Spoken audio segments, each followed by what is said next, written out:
Congrats, Yannick, another perfect week in Turin. Can you just sum up your feelings right now? Yeah, amazing feelings, finishing the season here in Turin in front of the home crowd as the last match of the season. It's an amazing feeling and very emotional, seeing my team there and the whole box, and I'm really, really happy. Let's start with English. Raise your hand, please. Over there. Congratulations, Yannick. I just wondered how you'd compare this year with last year. Obviously, last year you finished as #1. This year you didn't. But given you had time away and everything like that, how proud are you of this year? If you're able to kind of compare the two, 2025 and 2024. Well, look, honestly, I don't want to compare. It's amazing season. Last year has been an amazing season, and this year, making 4 Grand Slam finals, coming here, winning here, having this big streak in the end of the year, it's amazing. And but mostly, I feel to be, a better player than last year. I think this is the most important. It's, all part of the process. I always say and believe that if you keep working and then trying to be a better player, the results, they're gonna come.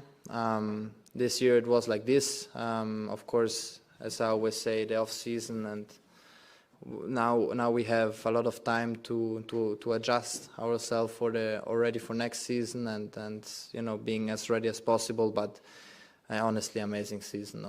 Many wins, not many losses, and all the losses I had, I tried to see the positive thing and being trying to evolve me as a player, and I felt like this happened in a very good way, and so I'm extremely happy with this season. Yannick, what do you feel, as you were playing that match, there were some crucial moments in there, and it was obviously a tight 2-setter. What do you think made the difference to get you over the line? Was it saving the set point? Was it breaking back in the second? What would you say did it for you? Well, for sure, that's what you said. There are the 2 key moments, felt like. But in the same time,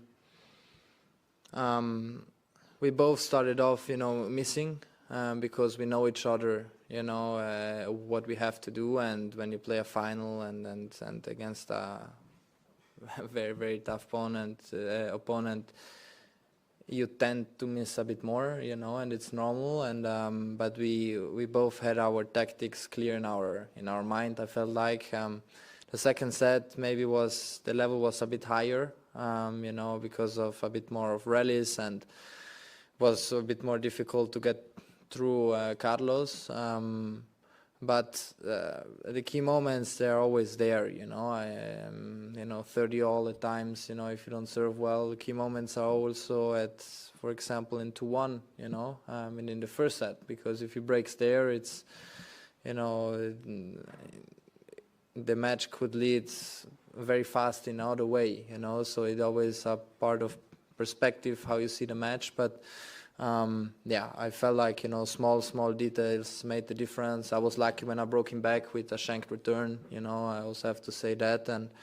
But no, at the end of the set, I felt like we both were playing great tennis from the back of the court, and the small margins are very, very small.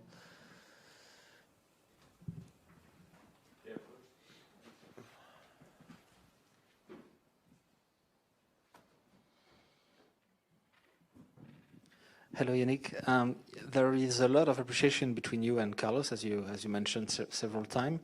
Would you call each other friends? And are there any other players, apart maybe from the Italian players, you feel more closer to than Carlos on the tour? Well, I feel like we had this conversation a bit with Darren, because he used to play back in the days, and players, they used to go dinner, having dinner together, because the teams were not as big, it was, maybe player +1, or, so you tend to be a bit more together. You open up yourself, you tell stories in the locker room. I still feel like it's a bit like this, you you have your more favorite, not players but friends in the locker room. You talk a bit, in different ways, and of course I believe that Carlos has great friends, and I have great friends too. You tend, to go a bit more in the national team because it's normal. You spend more time with Italians. I do have also other players I feel very close to. Jack Draper, Ray Opelka, this kind of friendships, because I feel they are honest, and you can get along very well.